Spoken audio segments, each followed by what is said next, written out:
जनाब डॉक्टर मोहम्मद अफजल ढांडला साहब। शुक्रिया जनाब स्पीकर। कहाँ कातिल बदलते हैं, फ़कत चेहरे बदलते हैं। कहाँ कातिल बदलते हैं, फ़कत चेहरे बदलते हैं। अजीब अपना सफ़र है, फासले भी साथ चलते हैं। और वो जिसकी रोशनी कच्चे घरों तक पहुंचती हो, वो जिसकी रोशनी कच्चे घरों तक पहुंचती हो, न वो सूरज निकलता है न अपने दिन बदलते हैं। शुक्रिया जनाब स्पीकर। पहले भी मैंने तकरीर की थी कि हमें अपने इज्तिमाई रवैये तब्दील करने की ज़रूरत है।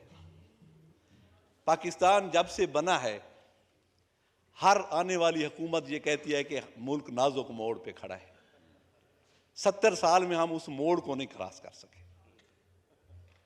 जनाब स्पीकर, अब तो कितने वजीर खजाना है, हर हुकूमत के साथ कोई 2-4 नए वजीर खजाना आते हैं। और जो भी वजीर खजाना आता है, अब तो आने वाले से खौफ लगता है कि पता नहीं ये कौन सा एजेंडा लेके आ रहा होगा और कौन सी मुसीबतें अवाम के लिए लेके आ रहा होगा। हर बजट में ये कहा जाता है, जिस तरह जहन को जंजीर से डर लगता है, पीर व मुर्शिद हमें हर पीर से डर लगता है। और मकतबा फ़िक्र की बोहतात जहाँ होती है, तर्जमा ठीक है तफसीर से डर लगता है। ये जो उसकी तफसीर करते हैं बजट की, जो भी वजीर ख़जाना कहते हैं ये जो हम टैक्सेस लगा रहे हैं, इनका गरीबों पे कोई असर नहीं होगा, इनका अमीरों पे असर होगा। लेकिन हमेशा ये देखा है कि एंड ऑफ द डे सफ़र वही गरीब करता है और उसी पे ही असर होता है। अब वजीर ख़जाना इसहाक डार साहब जब तशरीफ़ लाए, हम बड़े खुश हुए कि शायद इनके पास हमारे दर्दों का कोई इलाज हो, कोई मदावा हो। लेकिन वो है बज़्म में इतना तो सब ने देखा मीर, फिर इसके बाद चिरागों में रोशनी ना रही, ना गैस रही है ना बिजली रही है। और वो इतनी महंगी कर दिया कि गरीब का घर तो अब वो बल्ब नहीं जला सकता, क्योंकि उस एक बल्ब के जलाने का जो बिल है उसका 2000 से कम नहीं आता।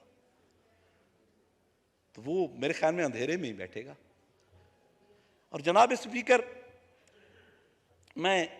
हमारी बदकिस्मती ये है कि यहां ज़राअत की पॉलिसी बिजनेसमैन बनाता है या इंडस्ट्रियलिस्ट बनाता है, और गरीब की पॉलिसी हम अमीर लोग बनाते हैं। ना जिसने कभी गुर्बत देखी है वो गरीब की पॉलिसी क्या बनाएगा। और जिसने ज़राअत में, मैं अपने किसी भी वजीर खजाना से पूछता हूं कि वो कभी नंगे पांव खेत में चले हैं, किसी खेत में गए हैं जिंदगी में कभी, तो वो क्या पॉलिसी बनाएंगे। अभी कल वजीर खजाना साहब ने फरमाया कि हमने अरबों का पैकेज दे दिया एग्रीकल्चर को। मैं यहाँ थल के काश्तकार की तर्जमानी पता नहीं कितने सालों से कर रहा हूँ कि उनका कर्जा माफ करें। ये मेरे पास 2 नोटिस हैं जो मैं लेके आया हूँ। एक का कर्जा है 3,20,000 और एक का कर्जा है 3 लाख, और बैंक ने उसे नोटिस दिया है कि आप इतने सालों से ये कर्जा नहीं दे रहे, तो आपकी जमीन नीलाम करने जा रहे हैं। अब ये बैंक की जो डॉक्यूमेंट्स हैं उनमें डिफॉल्टर डिक्लेयर हो गए। आपकी किसी पॉलिसी में से ये हिस्सा नहीं ले सकते जिसकी जमीन बिक रही है। ऑन द ग्राउंड आपको पॉलिसीज का पता ही नहीं है, तो आप उस गरीब का जो भी अरबों रुपए के पैकेज आते हैं वो फिर आके फिर सरमायादार तक पहुंचते हैं, गरीब तक नहीं पहुंचते। इन गरीबों का क्या इलाज है। PLR होती है इनकी लिस्ट, ये उसमें है। जो बंदा 3 लाख कर्जा नहीं दे सकता, ये 50,000 लिया होगा इसने, सूद दर सूद जो 3 लाख हो गया, वो अब इसके लिए वकील कहां से करेगा। आप इंसाफ की बात करते हैं जनाब स्पीकर, यहां तो इंसाफ खरीदना पड़ता है गरीब को। इनके पास वकील की फीस के पैसे नहीं है। अगर 3 लाख होता तो ये अपना कर्जा उतारता, वकील की फीस ये कहां से लेगा। तो किसी मेरे चीफ जस्टिस ने, किसी आने वाले जज ने कभी इस पे सुओ मोटो नोटिस लिया है कि गरीब को यहां इंसाफ खरीदना पड़ता है। करोड़ों रुपए वकीलों की फीसें हैं, इस पे कभी सुओ मोटो नोटिस लिया गया? नहीं लिया गया। इसलिए जनाब स्पीकर, सरायकी में आदिन भाई मंजी मंजी या भीड़ी हो क्योंकि हम एक दूसरे के साथ सिम्बियोसिस है, मफाद परस्त तबके एक दूसरे के साथ मिले हुए हैं, वकील और जज एक दूसरे का हिस्सा हैं। इस गरीब को कौन इंसाफ देगा? लिख पढ़ टिकटां ते कागजां दे बहाने लगसन, ये कचारी ये इथा आने लुआने लगसन, और छड़ा मकतूल दा चोला ना दिखा मुनसिफ को, छड़ा मकतूल दा चोला ना दिखा मुनसिफ को, इसके इंसाफ जो चाहने तो खजाने लगसन। खजाने तो गरीब के पास नहीं। तो इन अदालतों का, इस इंसाफ का क्या फायदा जो गरीब को इंसाफ ना दे सकता हो? जनाब स्पीकर, हम पता नहीं कहां से चले हैं और कहां जा रहे हैं। मैंने पहले भी कहा था, इस वक्त अगर आपको इस मुल्क को बहरान से निकालना है तो खुदारा एग्रीकल्चर को फोकस कर लें। एग्रीकल्चर के अलावा कोई रास्ता नहीं है हमारा इस बहरान से निकलने का। और अगर आप एग्रीकल्चर को फोकस कर लेंगे तो आपको किसी IMF की जरूरत नहीं पड़ेगी। लेकिन हम हमेशा कहते हैं कि एग्रीकल्चर हमारी रीढ़ की हड्डी है, और उसी रीढ़ की हड्डी में हम सुराख किए जा रहे हैं, उसको कमजोर किए जा रहे हैं। सर, इंडस्ट्रीज में हम हजारों साल पीछे हैं तरक्की याफ्ता दुनिया से। अब मैं जो मेरे पास 1 करोड़ रुपया आता है अगर, और मैं एक जापान की बनी हुई कार ले लेता हूं, तो पैसा तो वापस चला गया करोड़ रुपया। मेरे मुल्क में तो वहां सिर्फ मजदूर ने तनख्वाह ली होगी, और तो कुछ नहीं है मेरे मुल्क का उसमें। तो फिर आके क्यों हम लग्जरी गाड़ियों की इंपोर्ट पे पाबंदी नहीं लगा सकते? बंद करें गाड़ियां इंपोर्ट करनी, ट्रांसपोर्ट लाएं, आप पब्लिक ट्रांसपोर्ट को स्ट्रांग करें। हम पब्लिक ट्रांसपोर्ट में सफर क्यों नहीं कर सकते? एक वजीर मुशीर, एक ब्यूरोक्रेट, एक जज के घर 10-10 गाड़ियां खड़ी हैं, उनका पेट्रोल भी गवर्नमेंट दे रही है। क्यों हम एक गाड़ी नहीं दे सकते?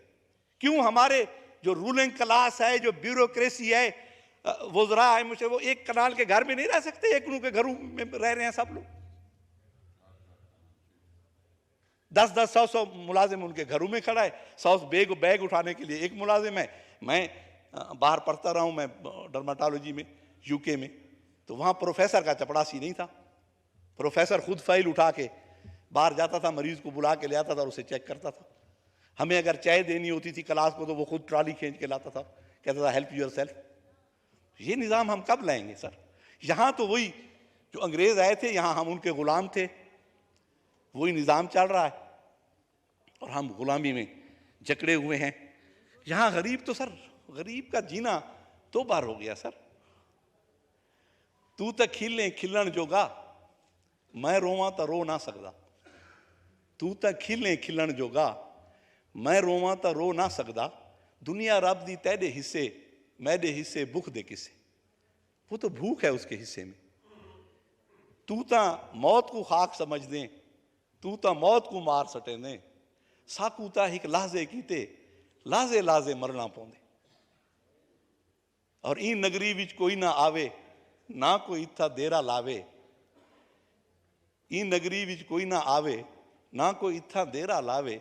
इत्था ता कोई एझा दुखे, छीकू भी द्रफ चढ़ना पौंदे। सर, यहां तो गरीब की हम सिर्फ बात ही करते हैं। सर, आप IMF के पास ना जाएं। आप हमारा जो आसूदा हाल लोग हैं ना, उनके घरों की तलाशी लें, उनके बैंक लॉकर्स की तलाशी लें। अरबों डॉलर उनके घरों में पड़े होंगे, ब्रीफ केसेस बेड्स के नीचे उनके लॉकर्स में पड़े होंगे। वो क्यों नहीं निकालते?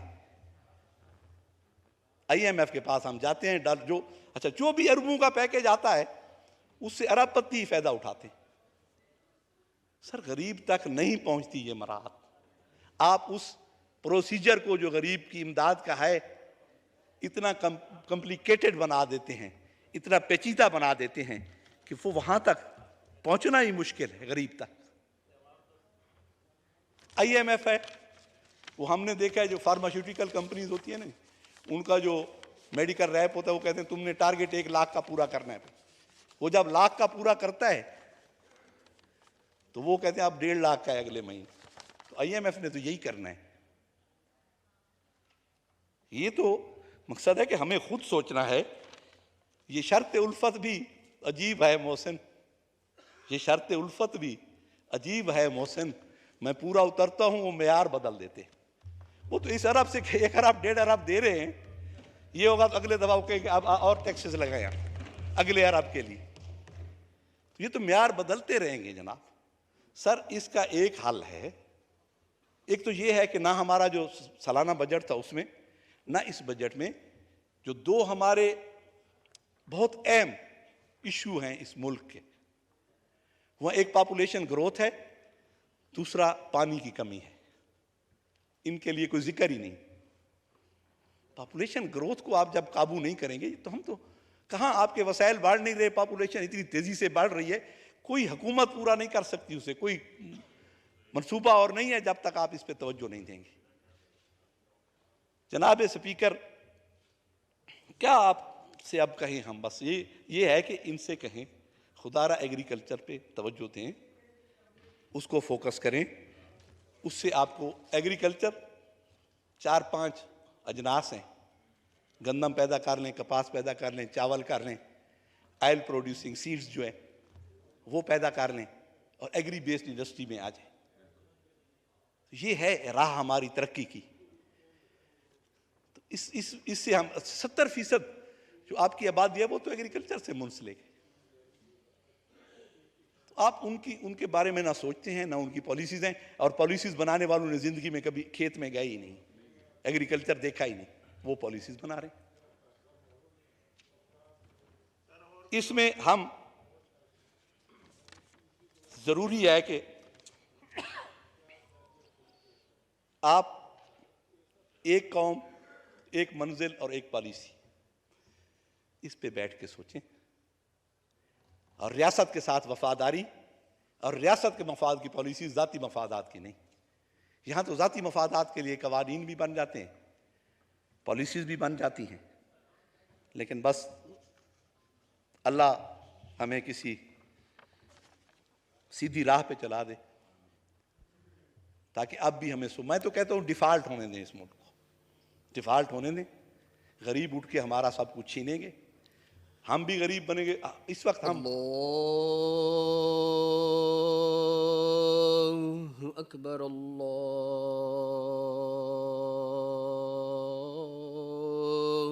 अकबर। डॉक्टर मोहम्मद अफजल ढांडला साहब। जनाब मैं अर्ज कर रहा था कि बैठे मोटे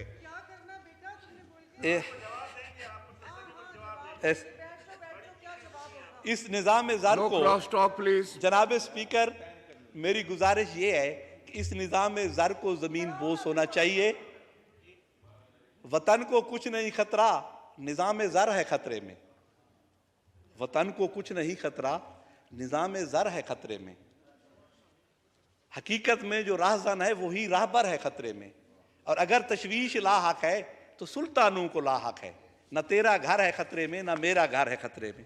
तो जनाब स्पीकर, हमने ये कुर्बानियाँ, ये वतन इसलिए हासिल किया था कि यहाँ लोग आसूदा हाल ज़िंदगी गुजारें, यहाँ कानून की हुक्मरानी हो, आइन की हुक्मरानी हो, जो कि हम नहीं कर सके। आखिर में इन शेरों के साथ मैं इजाज़त लूँगा कि ये दाग दाग उजाला, ये शब गुज़ीदा सहर, ये दाग दाग उजाला, ये शब गुज़ीदा सहर, हमें इंतज़ार था जिसका, ये वो सहर तो नहीं, ये वो सहर तो नहीं जिसकी आरज़ू लेकर चले थे यार कि मिल जाएगी कहीं ना कहीं। फलक के दश्त में तारों की आखिरी मंजिल, लेकिन वो मंजिल न मिली। जिगर की आग, नज़र की उमंग, दिल की जलन, किसी पे चारा है हिजरां का कुछ असर ही नहीं। कहाँ से आई निगारे सबा, किधर को गई, अभी चिरागे सरे राह को कुछ खबर ही नहीं। अभी गिरानी ये शब में कमी नहीं आई, अभी गिरानी ये शब में कमी नहीं आई। निजात दीदा ओ दिल की घड़ी नहीं आई, चले चलो के मंजिल अभी नहीं आई। बहुत बहुत शुक्रिया। शुक्रिया ढांडला साहब।